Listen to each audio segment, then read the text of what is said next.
हाँ तो बच्चों आइए, आज मैं आपको विज्ञान संभावित मॉडल पेपर 4 पर बात करूंगा आपसे। आज मैं मॉडल पेपर संभावित 4 पर आपसे आज बातचीतें होंगी कुछ। आइए देखिए क्या बातचीत करते हैं इसमें। देखिए इसमें लिख रहा है, एक अवतल दर्पण किसी वस्तु का वास्तविक उल्टा और अत्यधिक छोटा प्रतिबिंब बनाता है, तो वस्तु की स्थिति क्या होगी। हमको इसमें वस्तु की स्थितियों के बारे में बताना है। थोड़ा सा इसमें दिमाग लगाते हुए काम करना पड़ेगा। बात समझ में आ गए। इसका ऑप्शन होगा अनंत। अनंत पर कैसे होगा, देखो इसका ऑप्शन नंबर डी हो जाएगा। ये ऑप्शन नंबर कितना हो जाएगा, ऑप्शन नंबर डी हो जाएगा। दिख रहा है सभी को कैसे हो जाएगा, आओ बताते हैं। मैं लिख देता हूं इसको, मैं कहाँ लिखूं कहाँ लिखूं कहाँ लिखूं, चलो एक नए पेज पे लिख देता हूं पहले का आंसर। ठीक है, लिख देता हूं अनंत अनंत से आने वाली प्रकाश किरणें अवतल दर्पण से आने वाली प्रकाश किरणें अवतल दर्पण में परावर्तन के पश्चात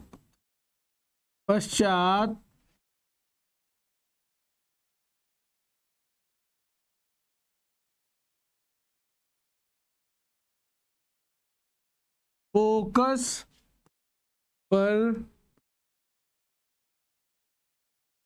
मिलती हैं और फोकस पर ही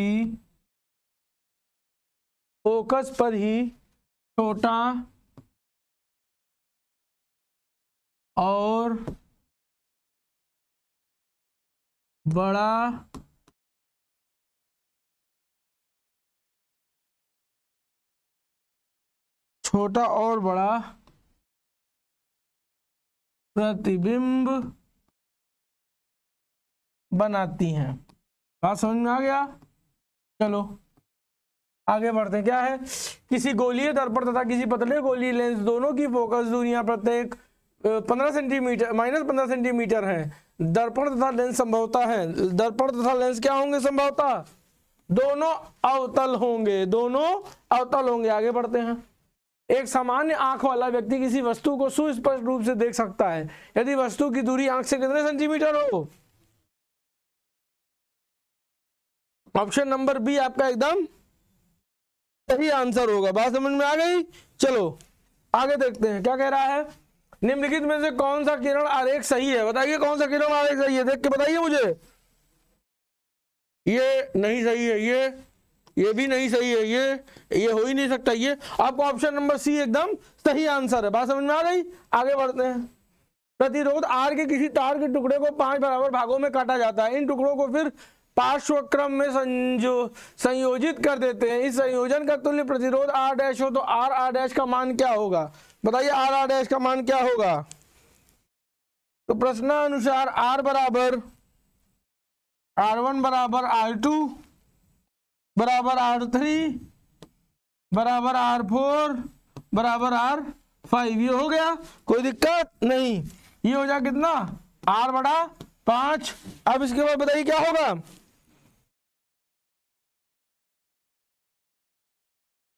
माना संयोजन का प्रतिरोध R डैश हो तो क्या होगा बताइए।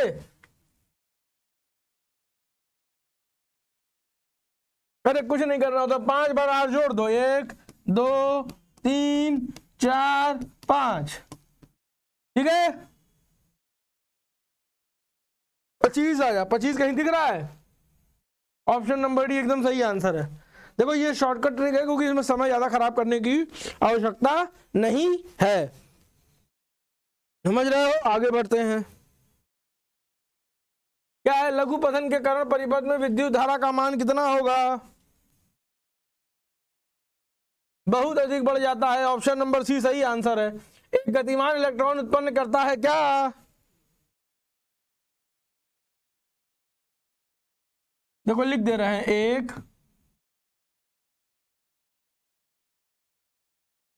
गतिमान इलेक्ट्रॉन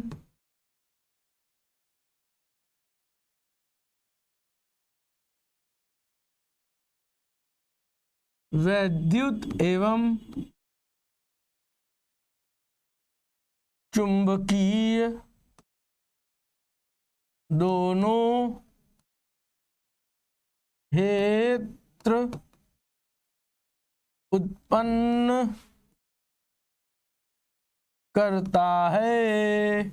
ऑप्शन नंबर सी एकदम सही आंसर होगा। बात क्लियर हो गई? आगे बढ़ते हैं। क्या कह रहा है? आर्सेनिक तत्व है। आर्सेनिक कैसा तत्व है बताइए?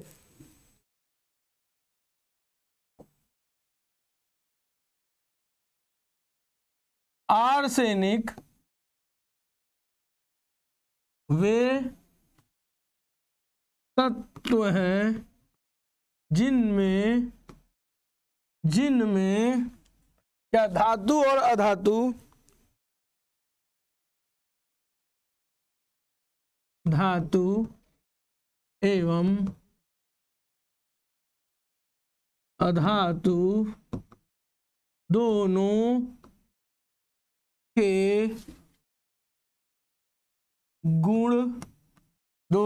गुण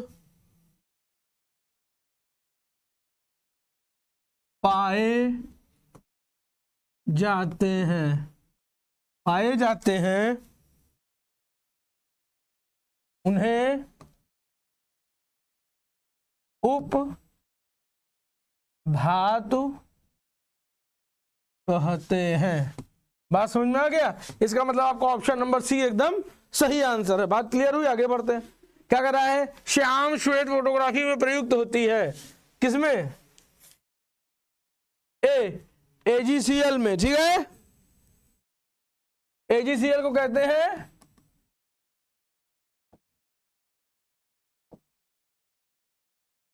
सिल्वर क्लोराइड।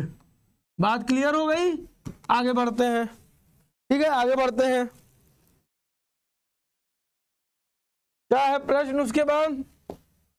एक विलयन लाल लिटमस को नीला कर देता है, इसका पीएच मान संभव है। इसका पीएच मान संभव है कितना है होगा? भाई लाल लिटमस को क्या कर रहा है? नीला कर दे रहा है, तो इसका पीएच मान क्या संभव होगा? 8 होगा। कैसे? क्योंकि देखो 7 से कम वाले पीएच क्या होते हैं? अम्लीय होते हैं। अम्लीय का मतलब होता है एसिड होते हैं। ठीक है, लेकिन ये एसिड है क्या? नहीं, ये बेस बना रहा है, यानी क्या हो जाएगा? ऑप्शन नंबर 8 आपका एकदम सही आंसर हो जाएगा। आगे बढ़ते हैं। कॉलम ए नीचे दिए यौगिकों का सुमेलन कॉलम बी में दिए गए उदाहरणों से कीजिए। Column A halo alkane. बताइए हेलो एल्केन क्या होगा? हेलो एल्केन क्या होगा भैया? ए का दूसरा ये हेलो एल्केन बन जाएगा। अल्कोहल ये बन जाएगा। कीटोन ये बन जाएगा। एल्कीन ये बन जाएगा। मामला अभी को क्लियर हो गया? कोई डाउट नहीं? आगे बढ़ते हैं। ओ इसमें ये पूछ रहा है, ये ऑप्शन आपका सही है। बात समझ में आ गई? चलिए, जल को जीवाणु रहित बनाने में उपयोगी पदार्थ है। यही उपयोगी पदार्थ है, लिख दिया इसको मैंने।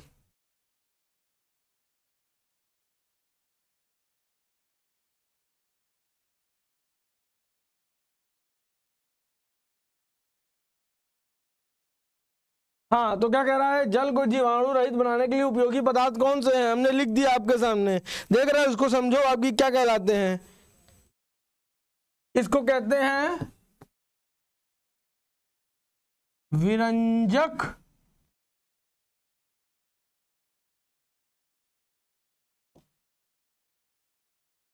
चूर्ण। यह एक ऐसा रसायन है, यह एक ऐसा रसायन है, यह एक ऐसा रसायन है जिसमें कई तरह की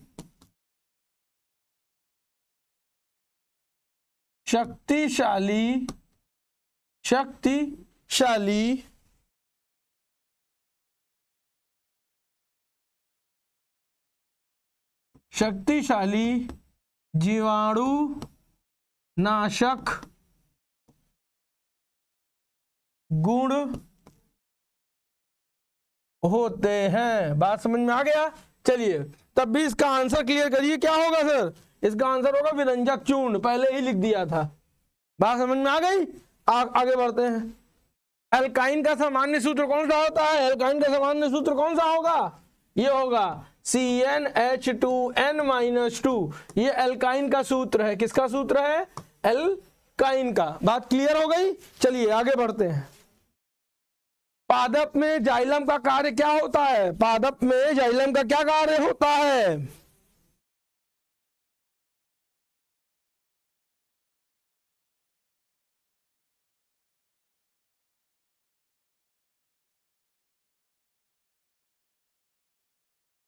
वाष्पोर्जन,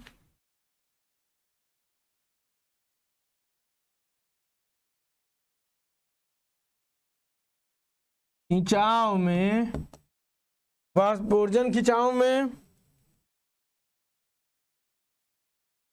जल के अणुओं का दबाव, जल के अणुओं का दबाव जल के अणुओं का दबाव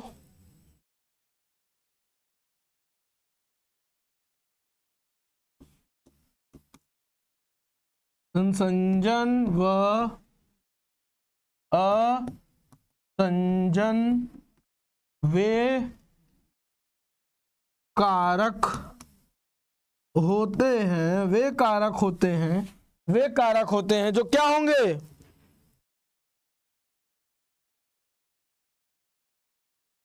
जो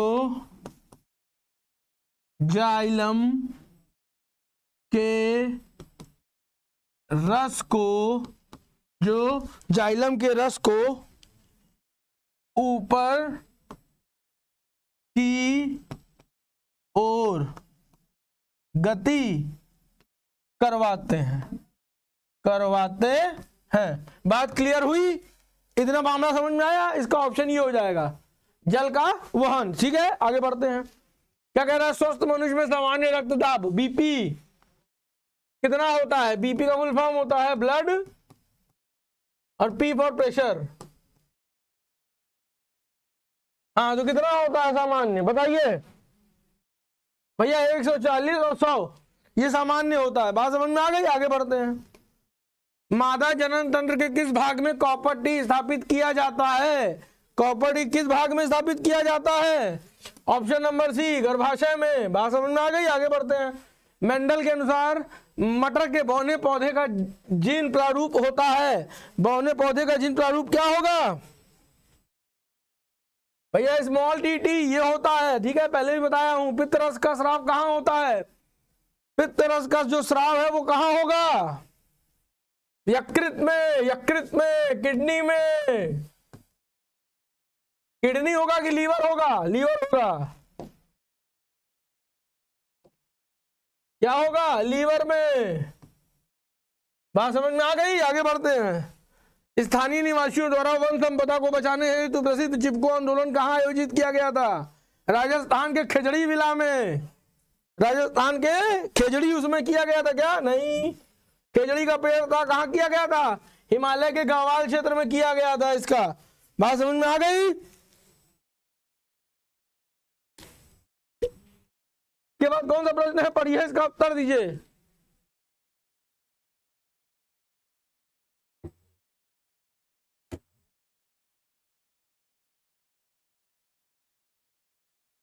जीवाश्म ऊर्जा का स्रोत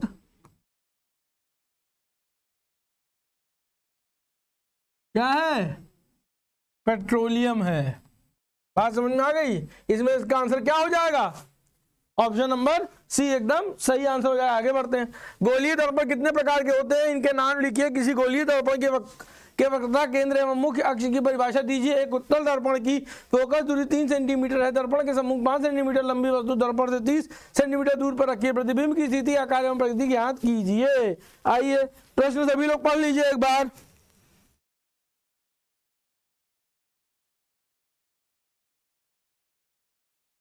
पढ़ लीजिए, पढ़ लीजिए, आगे बढ़ते हैं। सबसे पहले लिखेंगे अवतल दर्पण। अवतल दर्पण के बारे में आप लोग भी जानते होंगे, क्या है?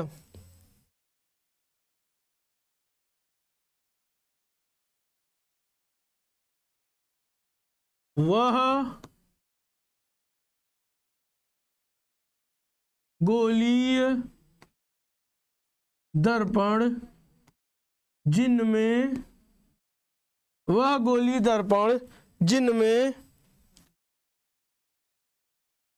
उभरे तल पर कलई होती है। जिसमें उभरे तल पर क्या होती है? उभरे तल पर कलई होती है तथा परावर्तन दबे हुए तल से होता है। बात क्लियर हो गई? चलो, ये आपका अवतल दर्पण हो गया। उत्तल दर्पण क्या होता है ये भी जान लो। उत्तल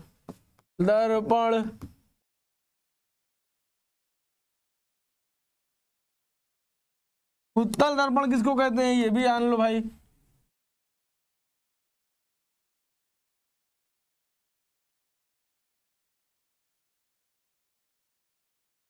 उत्तल दर्पण वह दर्पण होते हैं जिनमें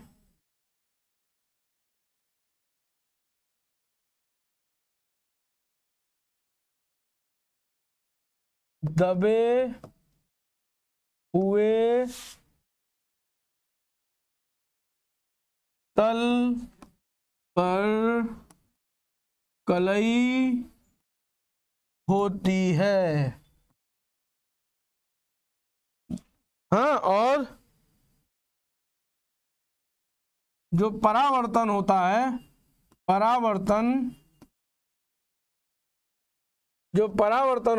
परावर्तन वह उभरे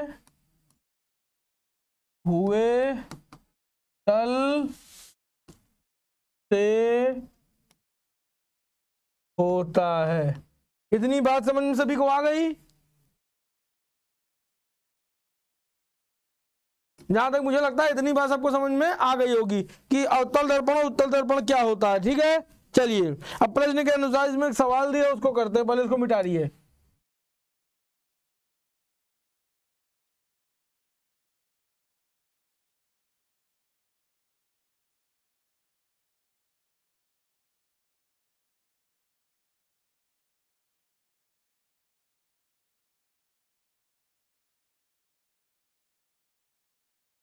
प्रश्नानुसार जो सवाल दिया है, आइए वो करते हैं। ठीक है, चलिए क्या दिया है सवाल सबसे पहले समझते हैं। दर्पण से 5 सेंटीमीटर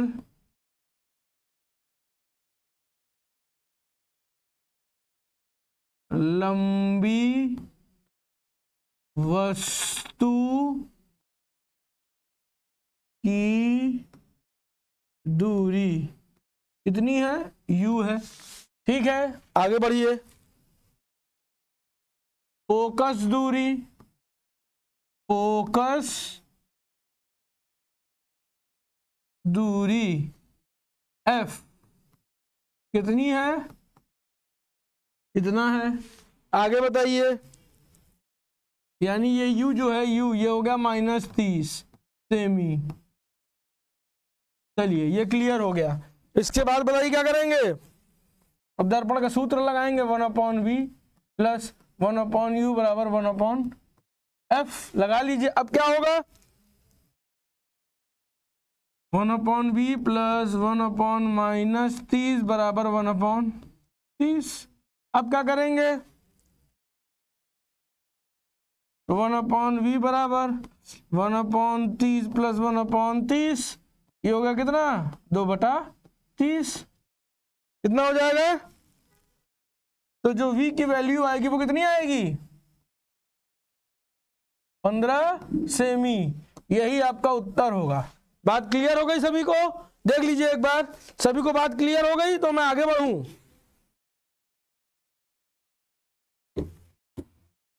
आइए आगे बढ़ते हैं।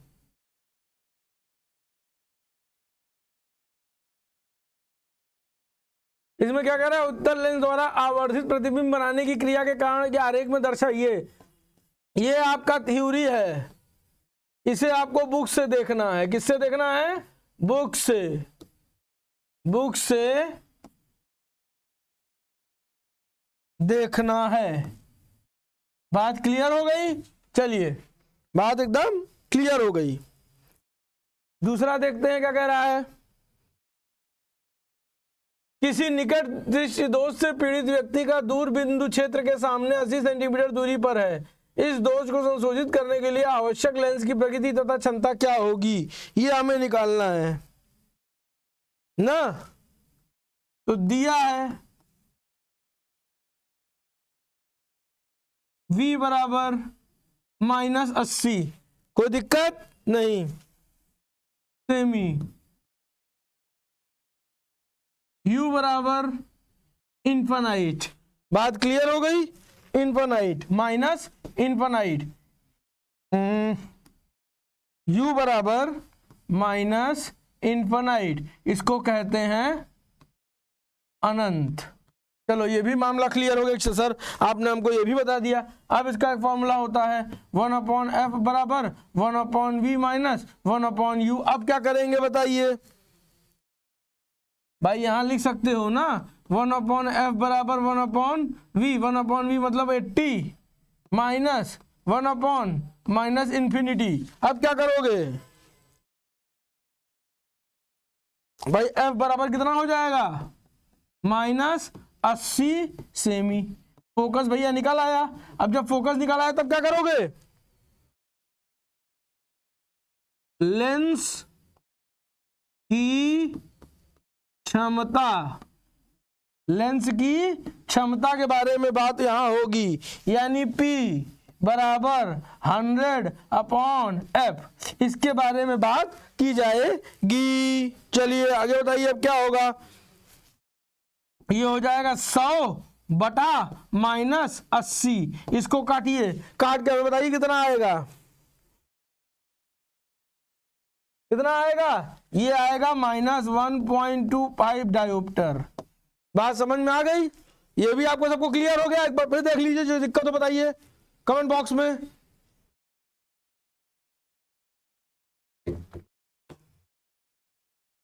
चलिए ये भी क्लियर हो गया, आगे बढ़ते हैं। नीचे दिए गए परिपथ चित्र में 10 ओम, 40 ओम, 30 ओम, 20 ओम और 60 ओम के 5 प्रतिरोध एक 12 वोल्ट की बैटरी से दिखाए अनुसार जुड़े हैं। गणना कीजिए परिपथ में कुल तुल्य प्रतिरोध और परिपथ में प्रवाही संपूर्ण धारा कितनी है। टोटल बताना है दोनों चीज।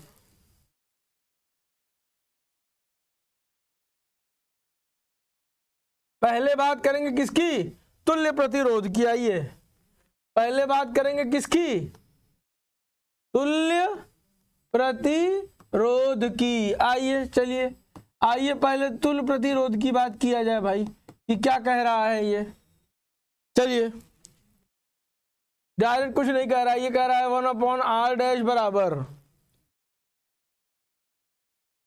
1/10 प्लस 1/40, जोड़िए कितना हो जाएगा, ये कितना हो जाएगा 4 प्लस 1/40, यानी कितना हो गया 5/40। ठीक है, अब बताइए r डैश बता कितना हो जाएगा 40/5, यानी कितना हो गया 8 हो गया। r डैश आपका 8 आ गया, 8 ओम। बात समझ में आ गई। अब दूसरे परिपथ का तुल्य प्रतिरोध कितना होगा बताइए भाई। इसमें आप कर सकते हैं 1/r डैश बराबर कितना 1/20, 1/30, 1/60, यही तो दिया था क्वेश्चन में। अब जब ये तीनों आपने कर दिया तो आप क्या कर सकते हो, देखो बेटा नंबर बदल सकता है, इसके लिए इशू मत लिया करो इतना। खुश, चलो अब करो, इसको सॉल्व करो।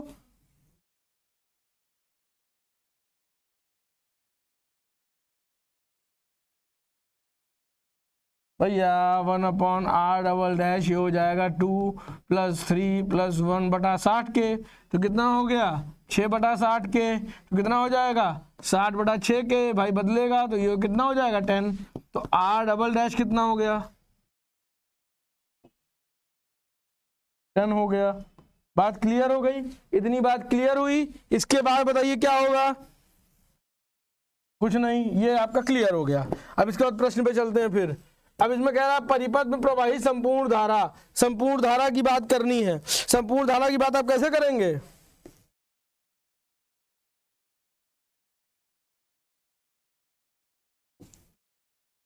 यहां पर उसके बाद क्या करेंगे आप r dash plus r double dash को जोड़ देंगे, तो 8 + 10 ओम को जोड़ दीजिए, तो आपका टोटल 18 ओम आंसर आ जाएगा। यही आपका आंसर हो गया।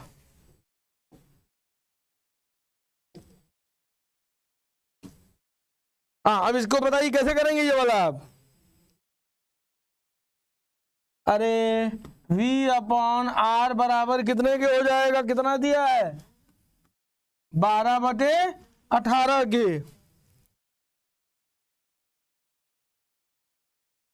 ठीक है, अब इसके बाद इसको काटिए तो ये आ जाएगा 2/3 के, यानी कितना हो जाएगा 0.66 एम्पियर। बात क्लियर हुई कि नहीं हुई, बात एकदम क्लियर हो गई। आगे बढ़ते हैं। विद्युत धारा के चुंबकीय प्रभाव से आप क्या समझते हैं, एक लंबे सीधे धारावाही चालक द्वारा उत्पन्न चुंबकीय क्षेत्र की तीव्रता किन किन बातों पर निर्भर करती है। चुंबकीय क्षेत्र की दिशा के लिए नियम लिखिए। दिशा के लिए क्या लिखने हैं, नियम लिखने हैं भैया, लो नियम लिखना है भैया, नियम।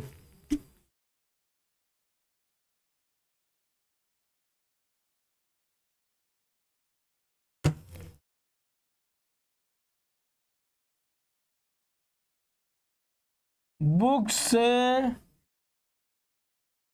पढ़कर नियम लिखें।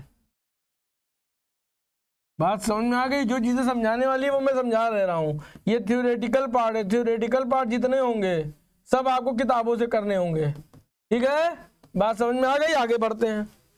विद्युत मोटर का क्या उपयोग है, किसी विद्युत मोटर की रचना कार्य सिद्धांतों, गलत लिखा है सिद्धांतों, तथा कार्य विधि का मोटर के नामांकित चित्र की सहायता से वर्णन कीजिए।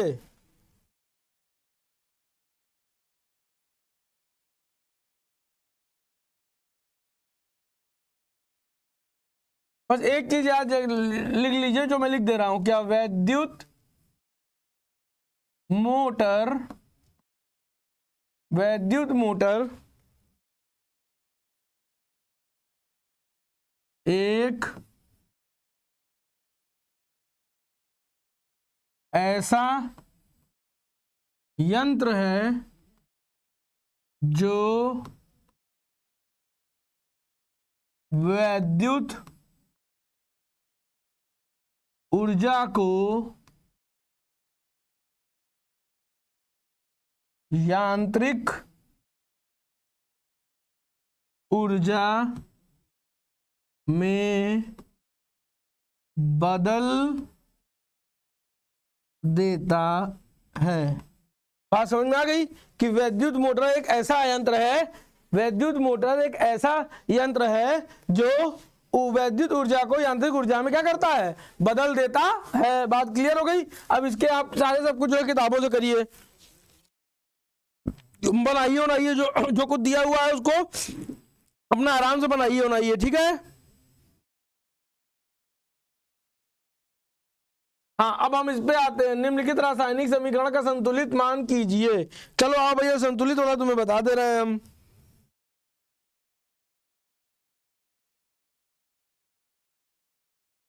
ये तुम्हारा जो है ये क्या है,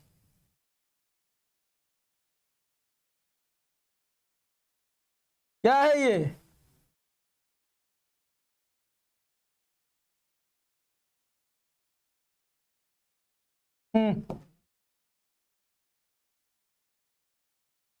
ये जो तुम्हारा है ये तुम्हारा क्या है, ग्लूकोज है। क्या है, ग्लूकोज। चलो अब क्या बनाएंगे, पहला ये हो गया तुम्हारा ग्लूकोज। ग्लूकोज कैसे बदलेगा, देखो बदल रहा हूं, C6H12O6। बात क्लियर हो गई, प्लस 6O2, ठीक,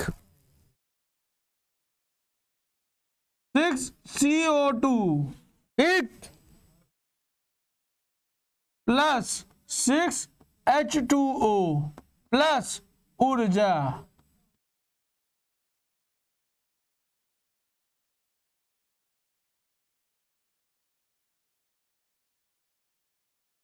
बात समझ में आ गई। ये क्या बन गया आपका, ग्लूकोज बन गया, देख लिए। चलिए अब क्या है, ये है, इसको बदलना है भैया। आओ चलो, कैसे बदलेंगे इसको, आइए देखें कैसे बदलते हैं।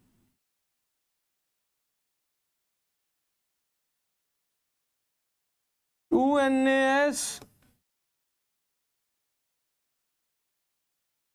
2C2H5OH 2C2H5NaOH 2H5ONA। ठीक है, आगे बताइए।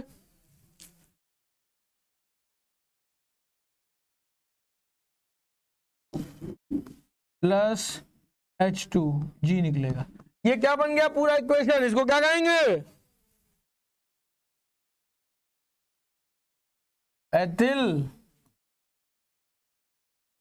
एथिल अल्कोहल हो गया ये। बात समझ में आ गई। चलिए आगे देखें क्या है।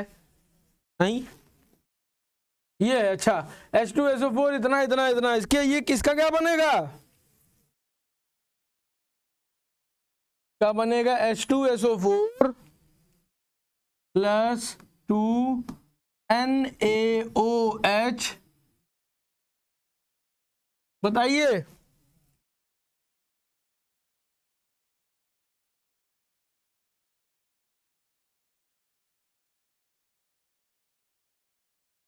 बात समझ में आ गई कि नहीं आई, किसी को समझ में, बताइए। बात समझ में आई, बन के आपके सामने आ गया ना, देखते चलो समझते चलो चीजों को, आगे देखते हैं क्या है। MgCl2 एक्वस सोल्यूशन में है, AgNO3 silver nitrate aqueous solution में है, मैग्नेटेड एक्वस सोल्यूशन में है AgCl। अच्छा गैसियस है, इसको भी बदलना है, बदल लीजिए। MgCl2 प्लस 2 AgNO3 चलिए और बताइए, यहां हो जाएगा MgNO3 plus MgNO3 plus 2AgCl, ये भी बदल गया। चलो ये भी मामला हमने खत्म कर दिया, आगे बढ़ते हैं। क्या है? प्लास्टर ऑफ पेरिस एवं विरंजक चूर्ण को बनाने की एक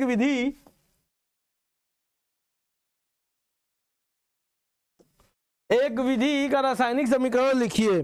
चलो भैया इसका रासायनिक समीकरण लिखना है। क्या लिखना है? रासायनिक समीकरण। चलो लिखते हैं। सबसे पहले POP यानी कि प्लास्टर ऑफ पेरिस। आइए प्लास्टर ऑफ पेरिस बनाने की विधि को देखते हैं सबसे पहले, ठीक है।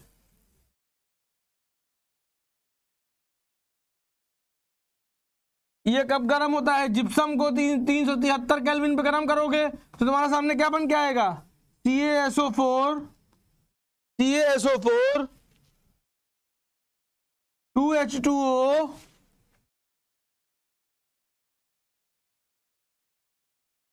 373 केल्विन पे इसको गर्म किया गया। 373 पे क्या हुआ? इसको गर्म किया गया है। फिर क्या होगा? ये बनेगा CaSO4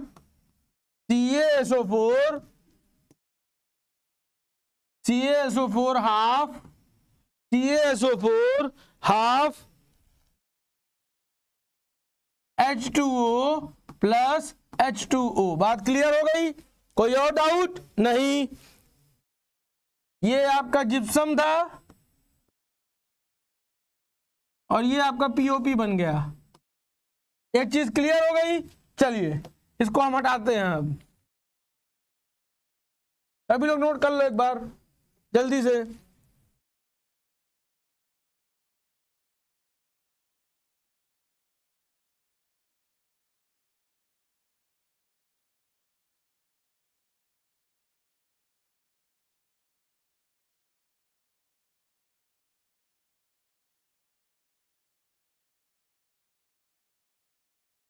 नोट कर लिए? चलो आगे बढ़ते हैं हम।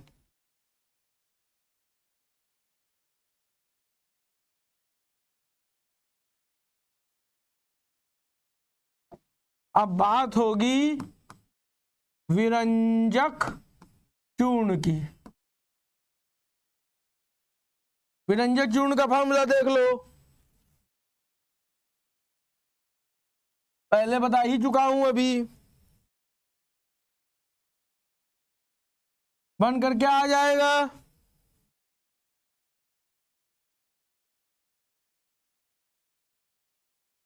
यही बन के आएगा ना। बात क्लियर हो गई? कोई दिक्कत नहीं। ये आपका क्या है? पूजा चूना है। और ये आपका क्या है? विरंजक चूर्ण है। क्या है? विरंजक चूर्ण है। ये बात क्लियर हो गई? ये भी आपके सामने बनकर तैयार हो गया है। बात क्लियर हो गई? आगे बढ़ते हैं। मिसेल क्या है? उदाहरण द्वारा समझाइए। इनका महत्व साबुन की सफाई प्रक्रिया में क्या है? ठीक है, देखो मिसेल साबुन को जल में विलय करने का या जल में कोलाइडी निलंबन बनाता है। ठीक है, ये सब तुमको अपना इनके अणु परस्पर गुच्छे में रहते हैं, ये सब तुमको बुक से अपना देखना है। ठीक है, समझना है।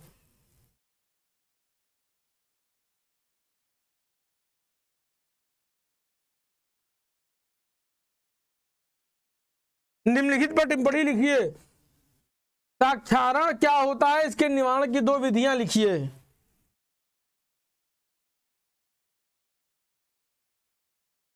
लिखिए, जब कोई धातु अपने आसपास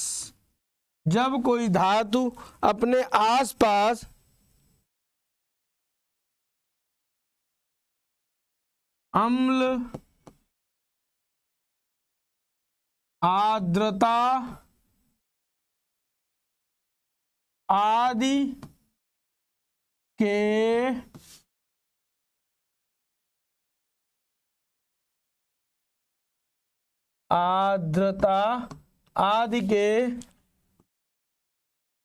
संपर्क में आती है, आदि के संपर्क में आती हैं, तो ये धातु संरक्षित हो जाती हैं।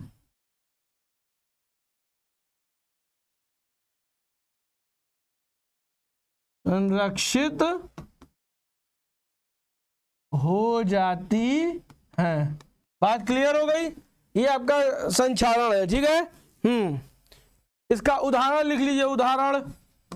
उदाहरण होगा लोहे पर जंग लगना इत्यादि, इस तरह की चीजें। बात समझ में आ गई? आगे बढ़ते हैं।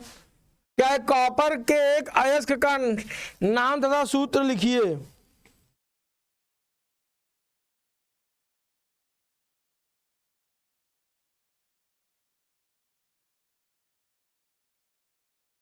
कॉपर के अयस्क का नाम लिखिए सबसे पहले। ये हो जाएगा कॉपर ग्लास।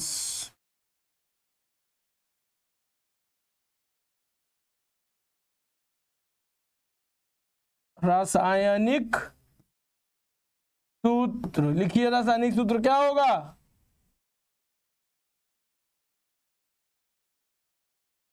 कॉपर सल्फेट लिख दिया।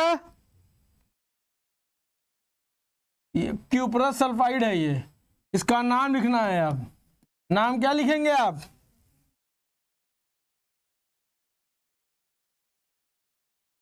क्यूप्रस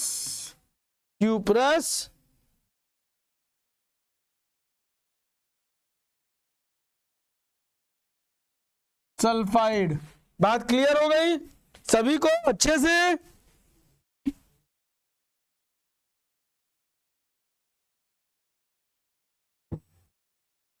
आगे बढ़ते हैं।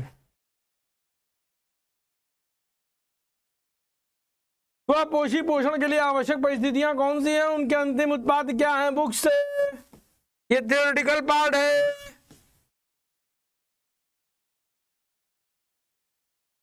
इसमें एक ग्लूकोज का फॉर्मूला होता है, वो मैं बता दे रहा हूं आपको।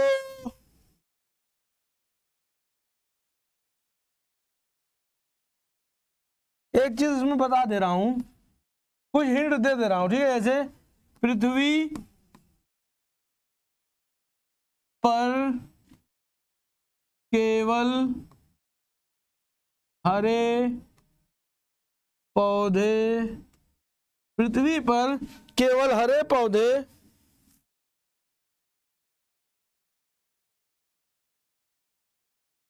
स्वपोषी होते हैं। पृथ्वी पर केवल हरे पौधे स्वपोषी होते हैं, ठीक है? जो अपना भोजन स्वयं बनाते हैं, जो अपना भोजन स्वयं बनाते हैं, ठीक है? इसमें एक चीज याद रखना, 6CO2 प्लस 12H2O सूर्य का प्रकाश, सूर्य का प्रकाश, सनलाइट। ये ग्लूकोज का फार्मूला लिख रहा हूं, ध्यान देना। C6H12O6, ठीक है? प्लस 6H2O प्लस 6O2, ठीक है? क्लियर हो गया? ग्लूकोज है ये, ग्लूकोज। ये सूर्य की रोशनी के आने के बाद में के संपर्क में आने के बाद ये ग्लूकोज में कन्वर्ट हो जाता है। बात समझ में आ गई? चलिए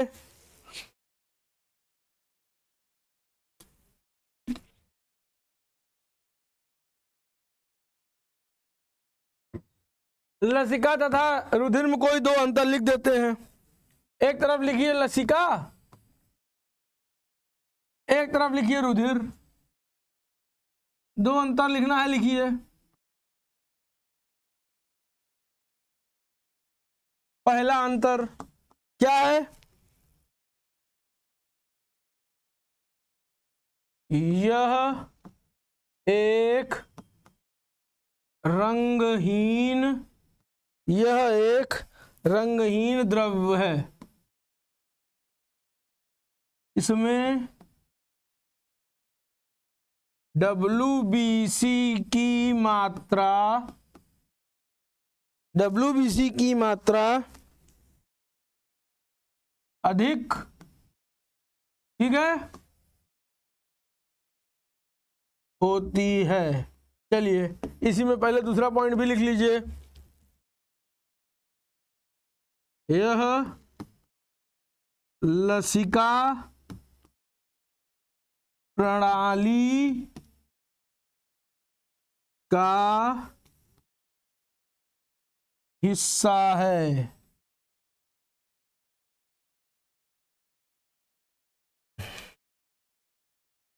देखो इसके बारे में पहला पॉइंट लिखना है, यह लाल रंग का होता है। इसमें WBC की संख्या कम होती है। बात समझ में आया? देखो लसिका क्या होता है? एक रंगहीन होता है जिसमें WBC यानी व्हाइट ब्लड सेल्स की जो मात्रा है वो कम होती है, और क्या है, यह लसिका प्रणाली का हिस्सा होता है, ठीक है। पर रुधिर में क्या ऐसा होता है? नहीं। देखो रुधिर में क्या होता है, रुधिर लाल रंग का होता है, इसमें WBC की संख्या क्या होती है? कम होती है, और इसमें ज्यादा होती है, ठीक है। चलो आगे बताओ। यह जो रुधिर है, रुधिर यह संचार प्रणाली का हिस्सा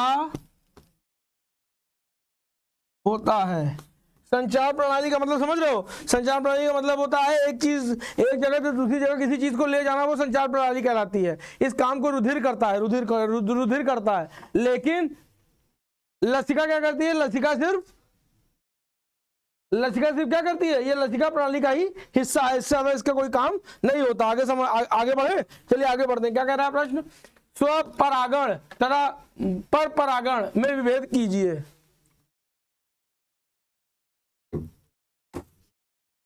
इसका मतलब होता है सेल्फ पॉलिनेशन, और इसका मतलब होता है क्रॉस पॉलिनेशन। यही बताना है और कुछ नहीं। बात समझ में आई? इसके अलावा इसमें और कोई भी बातें नहीं होंगी। चलिए इसके बारे में लिखते हैं।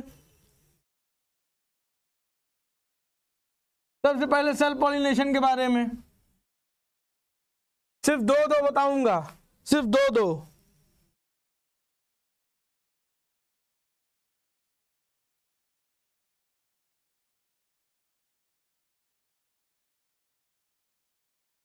रंग रहित एवं सुगंध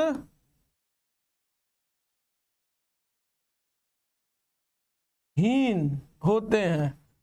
पहली चीज ध्यान देना, ठीक है। दूसरा पॉइंट, इस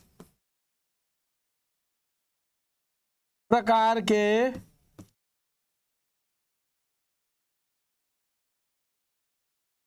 परागण के लिए, इस प्रकार के परागण के लिए माध्यम की आवश्यकता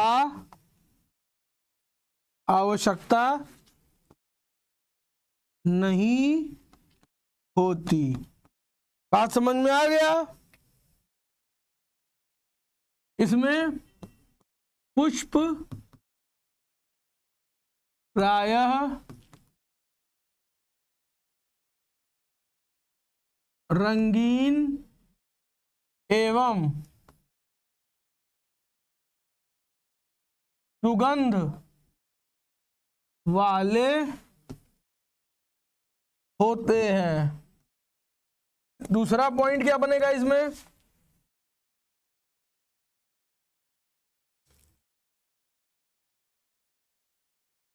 इस प्रकार के परागण के लिए माध्यम की आवश्यकता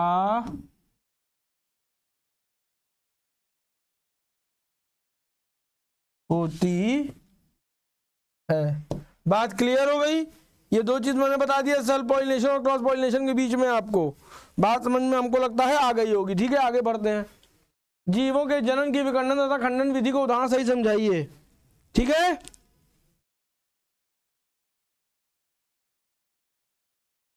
विखंडन विधि। सबसे पहले विखंडन विधि की बात करेंगे। देखो, विखंडन विधि की बात कर रहा हूं, उदाहरण लिखूंगा डायरेक्ट, बाकी आप किताब से पढ़ना। जैसे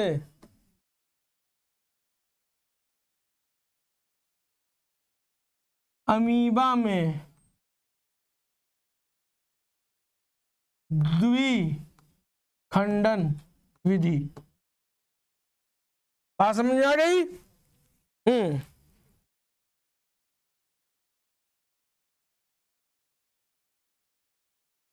और खंडन विधि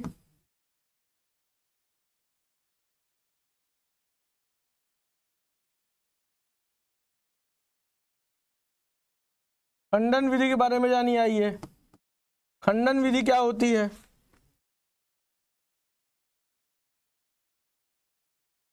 कुछ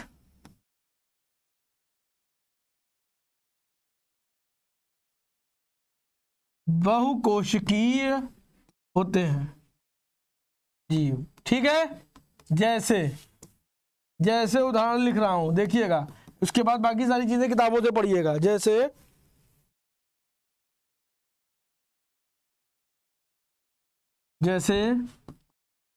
स्पाइरोगायरा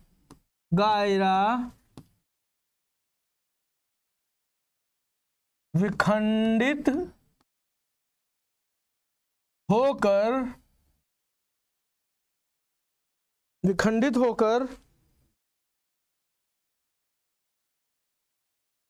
छोटे छोटे टुकड़ों में विभाजित हो जाते हैं। बात क्लियर हो गई? चलिए, ये भी समझ में आ गया। आगे बढ़ते हैं। मेंडल ने अपने प्रयोगों के लिए किस पौधे को चुना? इस पौधे को चुनने का कारण बताइए। भैया देखो, मेंडल के द्वारा जिन पौधों को उन्होंने चुना था उनको आपको बताना है, इनको आपको बुक से देखना है। ठीक है, ये थ्योरेटिकल पार्ट है।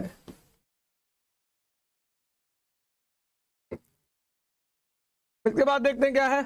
वन प्रबंधन पर संक्षिप्त टिप्पणी लिखिए। पहला है, वृक्षारोपण करना चाहिए। वृक्षारोपण करना चाहिए। चलिए, ये हो गया। दूसरा क्या लिखेंगे?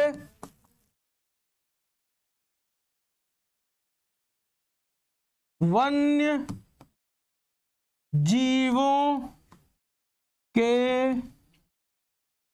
शिकार पर पूर्ण रूप से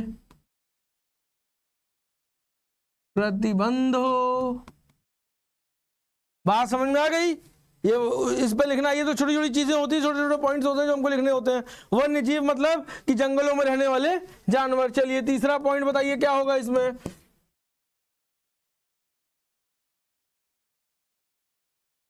वन संपदा का अनियमित दोहन पर रोक। चलो ये भी हो गया, समझ में आ गया। चौथा पॉइंट लिखते हैं, आइए चौथा क्या है।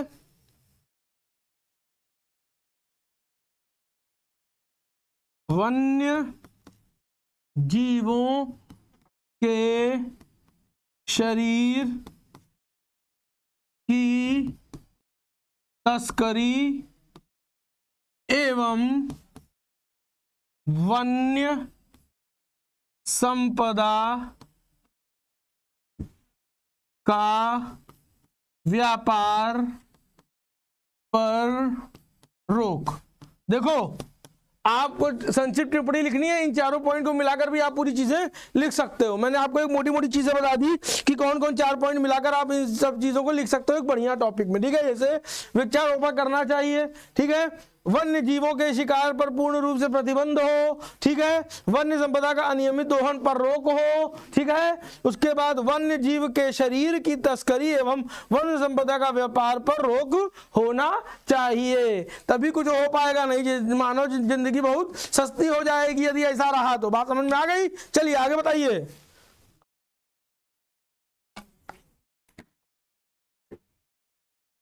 ओजोन परत की क्षति हमारे लिए चिंता का विषय क्यों है? इस क्षति को सीमित करने के लिए क्या कदम उठाए जाएं? देखो शॉर्ट बताएं। ज्यादा से ज्यादा वृक्षारोपण हो, ठीक है।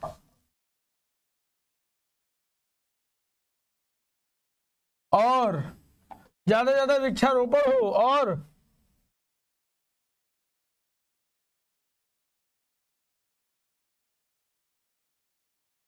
कारखानों एवं फैक्ट्री से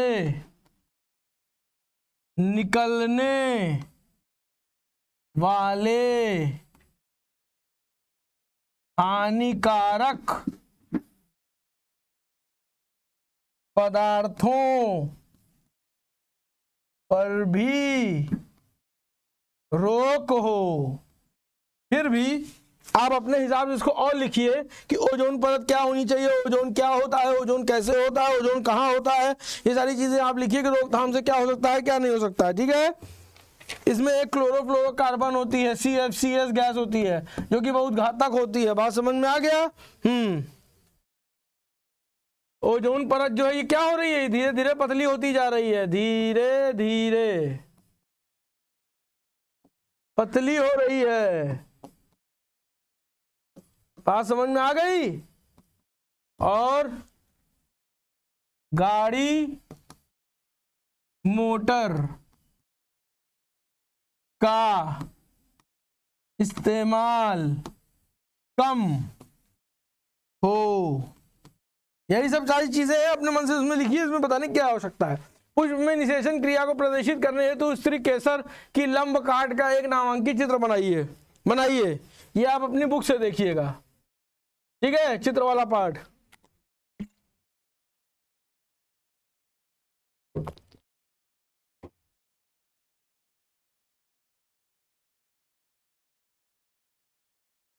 इसमें आपका निषेचन होगा, फर्टिलाइजेशन होगा, यही सब होगा, ठीक है। इसमें फर्टिलाइजेशन वाला चित्र आपका बन के आपके सामने आ जाएगा। ये बुक से आप बनाइएगा, जहां दिक्कत होगी, जिस तरह की समस्याएं होंगी मुझसे बताइएगा, फिर मैं आपकी समस्याओं का निवारण करने का प्रयास पूरी मनोयोग से करूंगा, ठीक है। तब तक के लिए सभी को बहुत बहुत नमस्कार, ठीक है बेटा लोग। अब कल मिलते हैं संभावित मॉडल पेपर 5 से, ठीक है। चलो।